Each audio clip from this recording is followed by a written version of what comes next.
keluarga, di sini saya Balkis mau mewawancarai salah satu psikolog dari Bandar Lampung, yaitu Dr. Ani Nurhayati. Jadi kita mau berbincang tentang kebijakan new normal yang dibuat oleh pemerintah. Jadi langsung aja kita kenalan sama Dr. Ani Nurhayati. Halo Ibu. Halo. Salam corona ya. Corona ya. Jadi di sini kita mau berbincang tentang kebijakan yang akan dibuat di Indonesia, yaitu new normal gitu kan, kehidupan yang baru pasca terjadinya COVID-19.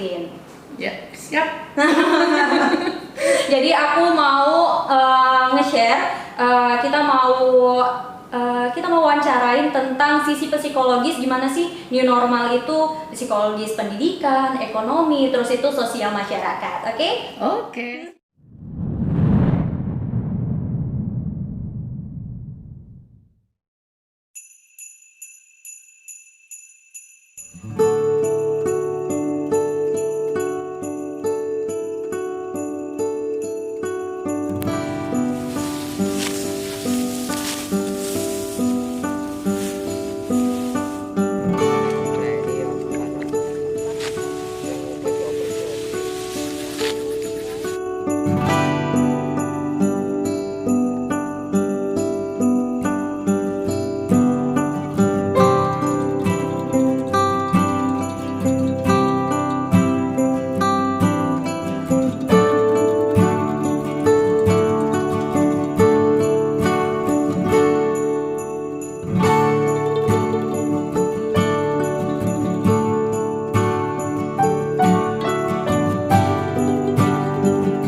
Kan kita ada kebijakan baru dari pemerintah, yaitu new normal nih kan.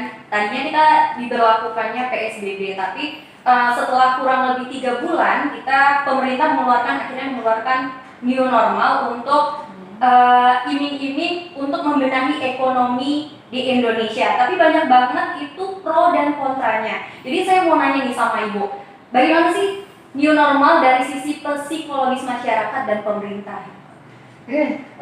Sebelum kita jauh bicara tentang gimana kondisi psikologisnya, kita bicara dulu tentang gimana sih pandemi COVID-19 ini berdampak gitu ya. Mau tidak mau, masa pandemi COVID-19 ini berdampak untuk segala kehidupan aspek masyarakat, individu, masyarakat, keluarga, perusahaan, dan itu semuanya berdampak dari COVID-19 ini. PHK terjadi di mana-mana, kemudian kecemasan juga terjadi di mana-mana. Itu yang harus kita pahami. Kondisi masyarakat sekarang itu dengan masa yang pandemi yang lama ini, mau tidak mau perubahan yang terjadi di individu itu juga kita rasakan, gitu ya. Kalau kita bicara tentang kondisi masyarakat sekarang ini, kita bicara tentang 4 tahapan dulu. Ya, 4 tahapan dari ketika bencana itu terjadi, artinya pandemi COVID itu terjadi, sampai pada sekarang ingin diberlakukannya new normal tadi. Yang pertama adalah kalau kita bicara tentang pandemi, tahap pertama adalah kita menghadapi ketidakpastian, ya kan? Coba kepastian mana yang kita hadapi? Apakah kepastian tentang adanya vaksin virus dan vaksin virus dan sebagainya? Belum ada. Masih halu lah gitu ya. Kemudian ketika bicara kita tentang kondisi COVID, kapan ini akan berakhir? Itu kan menjadi pertanyaan besar gitu. Orang akan mulai merasa terganggu perasaannya, merasa cemas, emosional, kemudian bingung apa yang harus dilakukan. Itu yang terjadi pada tahap pertama. Kemudian tahap kedua adalah disrupsi. Disrupsi adalah fase ketidakpastian yang benar-benar nyata terjadi. Oh, berarti ada fasenya yang pertama tadi ketidakpastian, yang kemudian yang kedua adalah disrupsi. Nah, ini mulai kadang tidak terkendali kan, di mana orang, perusahaan, sekolah, universitas, kemudian lembaga pemerintahan itu mengalami dampak yang luar biasa. PHK di mana-mana, merusak tatanan kehidupan, gitu ya. Itu adalah masa disrupsi yang tahap kedua. Barulah termasuk yang tahap ketiga yang disebut dengan tahap adaptasi.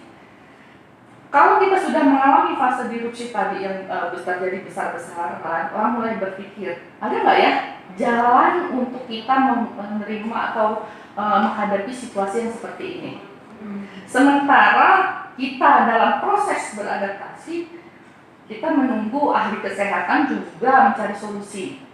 Ya, masih mencari kan, karena virus corona sampai sini belum ada, gitu ya. Bukan hanya di Indonesia, di luar negeri juga seperti itu, yang katanya sudah ada, benar nggak itu sudah ada? Itu kan belum jelas juga. Kemudian sambil kita menunggu pandemi ini mereda, kita sudah mulai mau tidak mau beradaptasi dengan keadaan.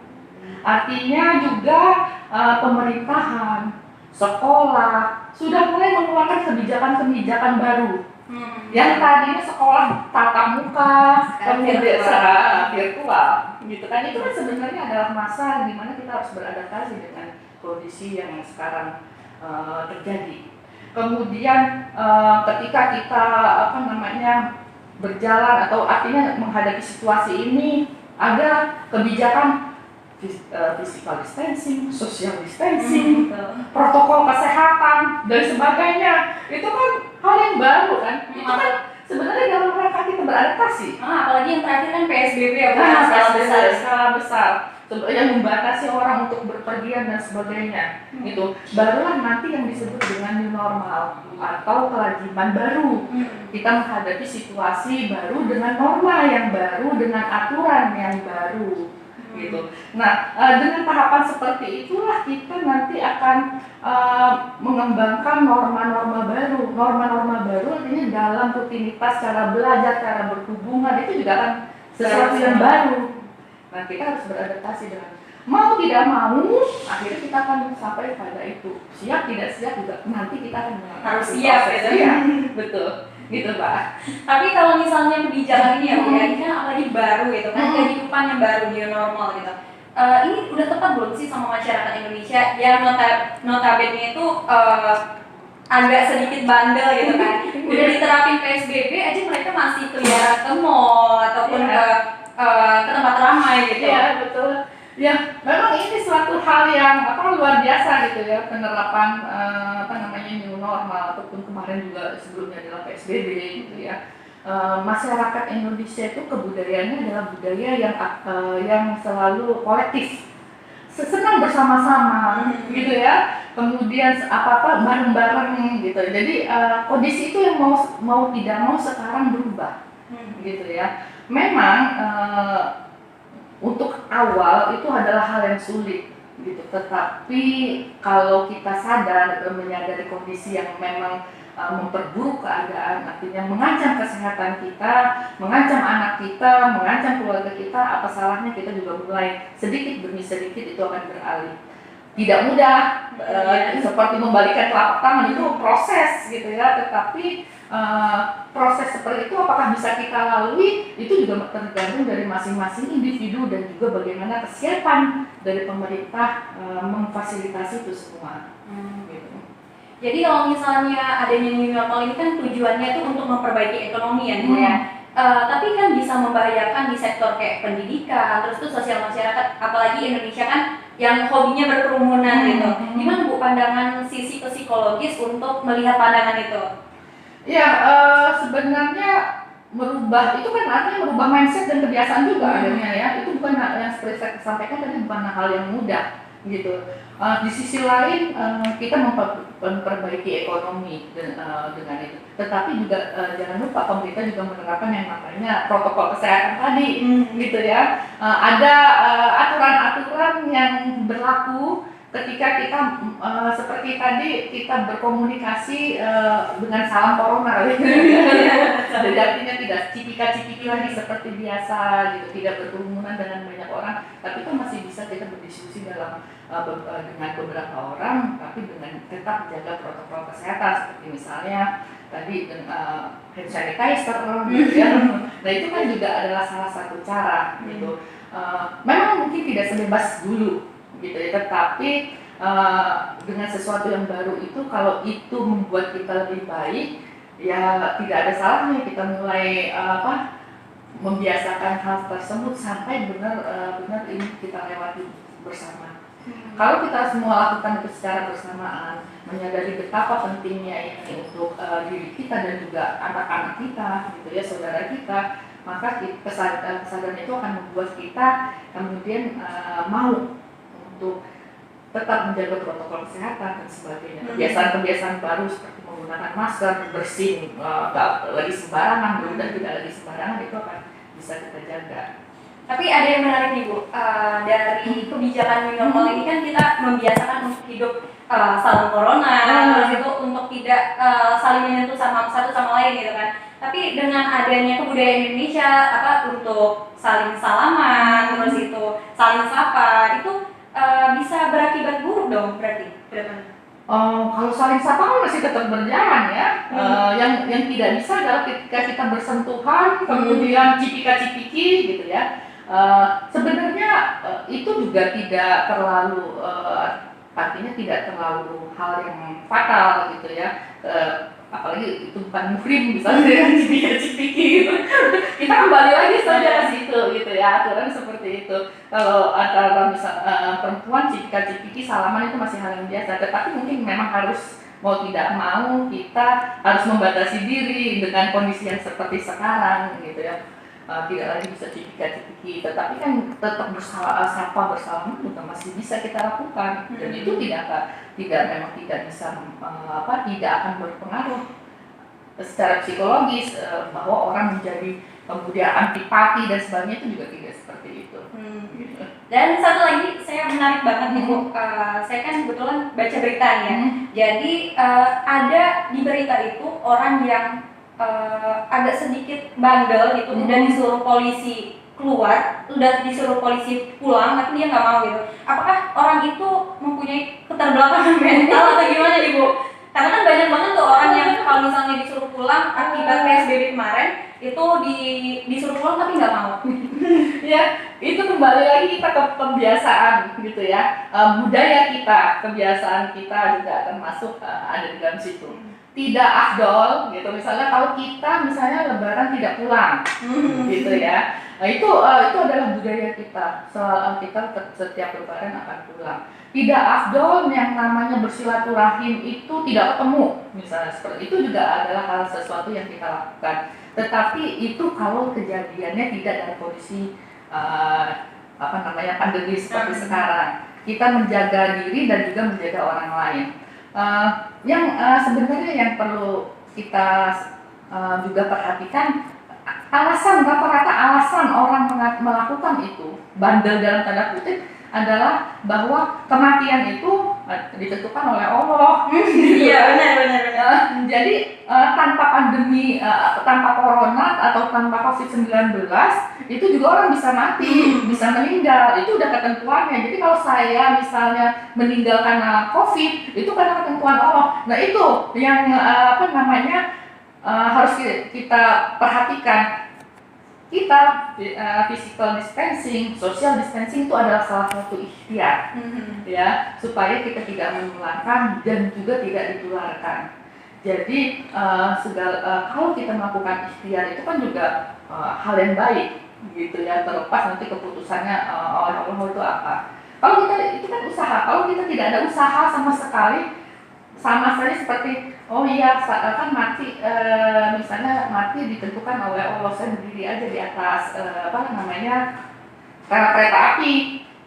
Kalau misalnya kereta api lewat saya ternyata masih hidup, berarti saya tidak ditakdirkan untuk meninggal gitu kan. Nah itu kan sama aja seperti itu.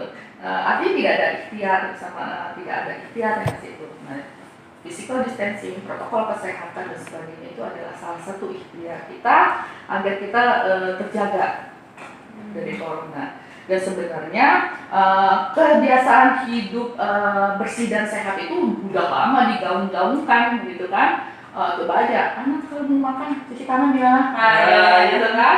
kalau bersin jangan sembarangan ya, tutup hidungnya, tutup mulutnya. Itu kan sebenarnya udah dari dulu. Benar. Nah, cuman bedanya pada saat sekarang wajib gitu ya, harus gitu. Jadi mau tidak mau ketika kita bersin, kita menggunakan cara yang benar. Mau tidak mau ketika kita datang kita harus cuci tangan dan sebagainya. Jadi itu sebenarnya secara tidak langsung paksa dalam tanda kutip untuk membiasakan hidup yang bersih dan sehat. Gitu. Mbak.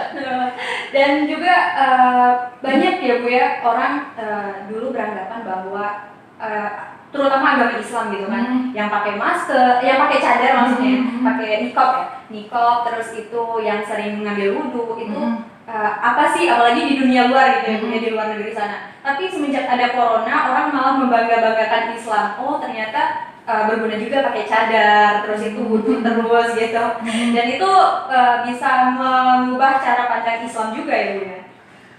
Sebenarnya kalau seperti itu gitu ya, bukan cara pandang Islamnya, tetapi keyakinan dia dalam menjalankan syariat Islamnya gitu ya. Ternyata saya menjalankan ini ada gunanya gitu ya, ternyata ini sudah sesuai dan benar, lebih ke arah situ gitu. Jadi bukan merubah pandangan ininya gitu. Kalau secara logika aja gitu ya, misalnya dengan wudhu dengan air mengalir, itu kan air mengalir gitu ya, itu kan seperti itu. Maka virus yang ada di tangan kita, di wajah kita itu, tubuh kita itu akan hilang, itu kan lebih seperti itu gitu. Jadi bukan pandangannya yang berubah, tetapi keyakinan dia untuk menjalankan ajaran-ajaran agama itu mungkin menjadi lebih tebal gitu. Lebih ke situ. Menarik banget ya Bu ya, kita udah membincang tentang pengertian new normal dulu, terus itu tahap-tahapannya ada 4 gitu. Masih banyak banget yang mau saya bahas lagi ke depannya gitu. Ya pokoknya kita bakal ngebahas lagi nih sahabat Aku Bisa WRG bersama Dr. Ani Nurhayati.